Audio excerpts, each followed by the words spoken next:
in that moment, right, as he's trying, he's trying to stay alive, a little bit struggling with his life,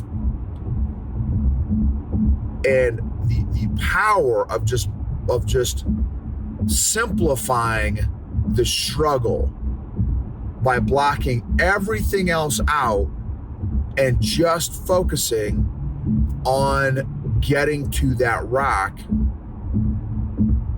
and then another 10 feet getting to that rock, and then another 10 feet getting to that rock, until he made it, until somebody finally found him and helped him. Welcome to the EQ Gangster podcast, where you will learn practical tools to grow your mental and emotional health and intelligence to be the best version of yourself, both at work and at home. It is real, raw, and transformational. The journey of emotional growth isn't easy, but it's worth it. I believe in you.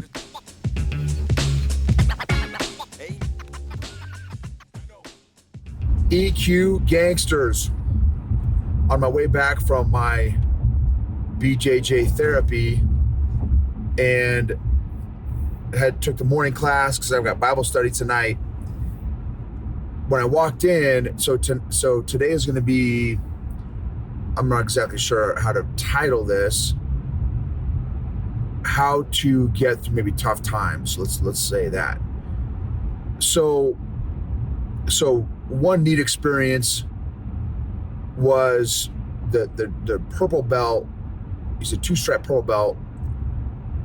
Asked me to teach the class today and to teach a couple moves that I do a lot. And that was my first time teaching a jiu-jitsu class. So that was kind of cool. Neat experience.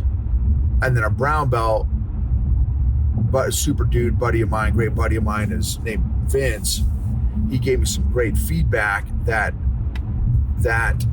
one of the ways to assess your effectiveness as a teacher or communicator is when you look around the class after you got done communicating what the move is and the drill that you're trying to teach is, how they're duplicating that move. Are they all doing it completely incorrectly? Are they doing it very accurately, close to accurately right? And I just thought, man, that's great feedback in terms of what to be looking for. So, and that's part of social awareness. What cues am I looking for to check out the effectiveness of my communication? That was super helpful.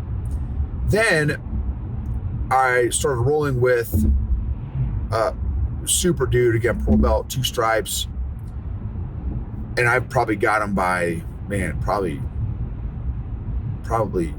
almost 100 pounds. Let's say at least 80 pounds. And so he also is claustrophobic. And one of my favorite spots to be is either what's called side control or in the mount, which for a big guy is a very advantageous position. I mean, it's an advantageous position for anybody, but especially as a big guy, those are great positions for me to be in. And he shared with me a couple of things. So he shared with me a neat story that I'm going to share with you all, and he applied the story into the training we were doing. So interestingly enough, he is claustrophobic, does not like to be in confined spaces, which can be a challenge when you roll with me because I'm bigger than the average bear. I can put folks in a pretty confined space underneath me, and for the 90% of people, it is very, very uncomfortable experience, because I've learned how to use my body and my size very, very strategically and tactically, and a lot of big guys haven't. But fortunately, one of my great buddies who was a coach in my old gym, John Roy, he kind of taught me how to how to use my body size to maximize my size. So the story that my buddy taught me, that shared with me today, came from the Navy SEAL Marcus Luttrell, who was, who that movie The Lone Survivor was about. And if you've not seen the movie, it is number one, it's super intense. It's an incredible movie. Again, very, very intense and very, very sobering about the realities of war and combat. And Mark Wahlberg, I think, plays in it, and one or two other big actors. And so again, the movie was about the lone survivor, which is Marcus Luttrell, and he wrote a book called by the same name, The Lone Survivor. And so, and my buddy's telling me the story, so I didn't hear the story myself, but he was saying that in a video or an interview, that Marcus Luttrell said, because he got shot, I don't know how many times, 5 times. He got shot all kinds of times. Shot, blown up. He was literally dying, and he was crawling to safety. And he said that, to keep his mind focused to living and not dying is he picked up a rock in front of him. Again, he's on the ground in the prone on his belly, literally crawling because he's bleeding out and dying and stuff. And he took a rock that was in front of him and threw it 10 or 15 feet and said, okay, I've just got to crawl to this rock. And if I can crawl to this rock, I'll be that much closer to home. Boom, crawls up to the rock, throws it again, crawls up to the rock. And he said that in that moment, right as he's trying, he's trying to stay alive, a little struggling with his life, and the power of just simplifying the struggle by blocking everything else out and just focusing on getting to that rock, and then another 10 feet getting to that rock, and then another 10 feet getting to that rock, until he made it, until somebody finally found him and helped him. And how that applied to jujitsu is my buddy, who's claustrophobic, said, hey, Noble, can you get on top? It's called the mount, in a mount position. So my knees are on both sides of his hips, and I'm on top of him. He's laying on his back, and it's again, and then I kind of wrap one of my arms around his neck, and anyway, I can make it really uncomfortable, really, really uncomfortable. And the majority of people, when I get in that position and knowing how to apply my pressure on people, it creates a suffocation response in the body, because I make it very hard to breathe. And again, the majority of people start to panic, and it kicks in the fight, flight, or freeze response. And which, when you're doing jujitsu, and I would even argue in a fight, is not necessarily the best thing, because it let's say in our scenario, right, in the jiu-jitsu scenario, it shrinks it down to fight. Well, that's not necessarily the case. Sometimes it's flight, right? Some folks panic and they like they are immediately try to get you off of them, but panic wise, not like technique wise. Out of panic and fear, not out of a controlled technical move or a response. And so he wanted to work on his claustrophobicness, and so he said, "Hey, Noble, can you get on top so I can work on this, and can you help me with this? Can you help me work through this?" Sorry if you're on YouTube. I'm going on very bumpy dirt road right now, so I'm trying to go slow so it doesn't bump the video so much. So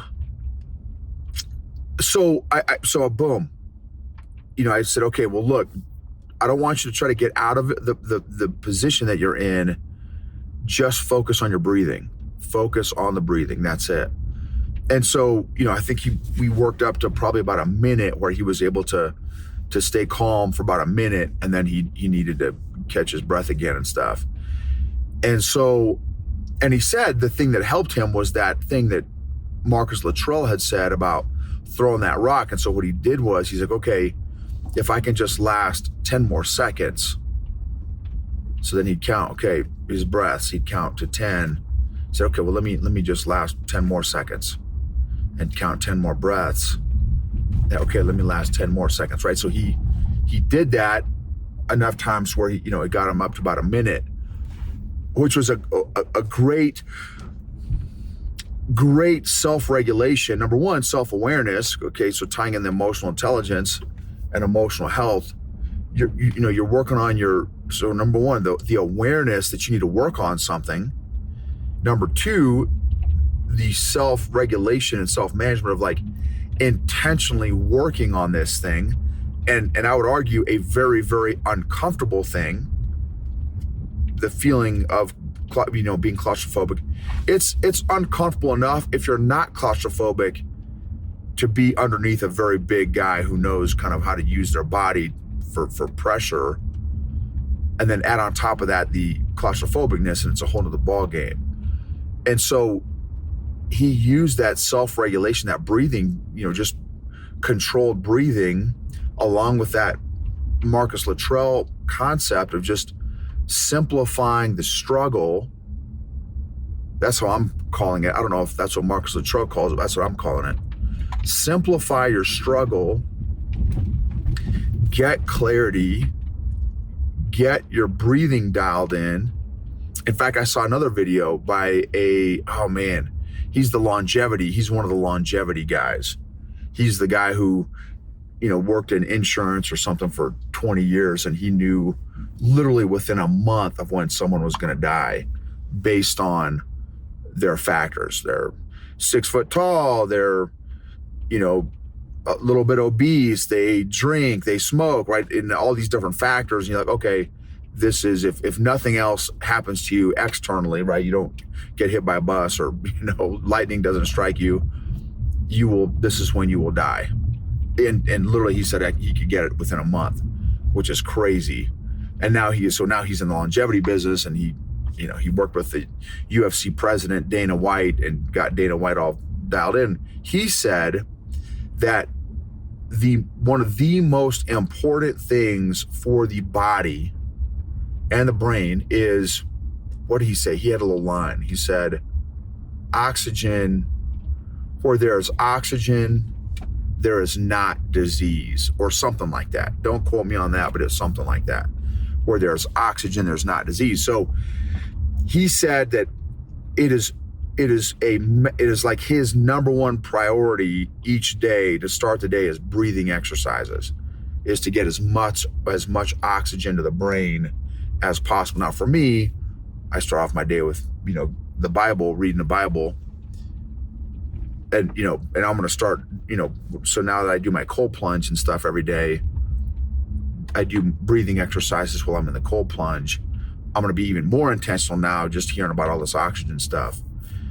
So breathing, the power, all that to say, the power of breathing, and in jiu-jitsu, it's so critical. That's probably every white belt that I roll with knows that that's my number one thing, is like, you've got to control your breathing. If you don't control your breathing, you will freak yourself out, and you will lose your ability to think critically. And you'll lose your ability to control your moves and your body, your body positions and all that stuff, because you're so freaked out, because your adrenaline's pumping, and you've kind of lost control of your thinking, of your clarity of your thinking. And so simplify the struggle, and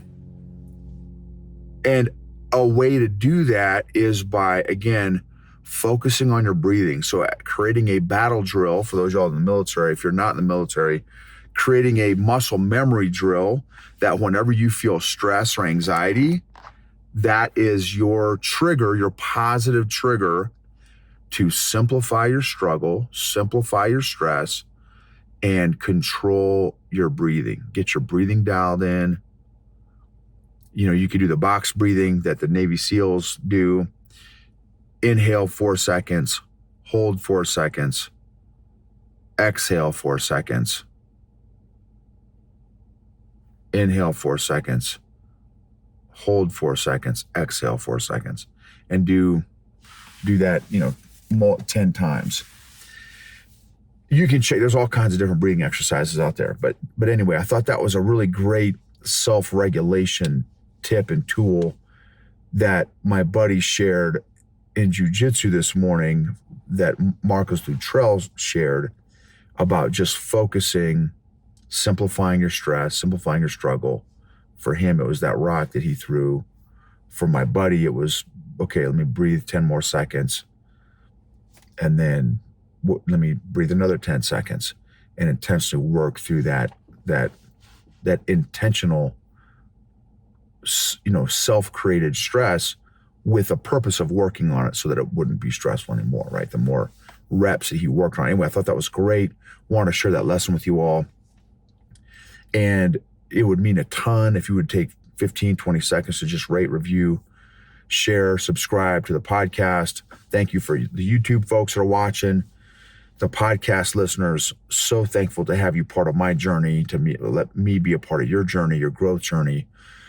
And your emotional health and fitness is so worth it.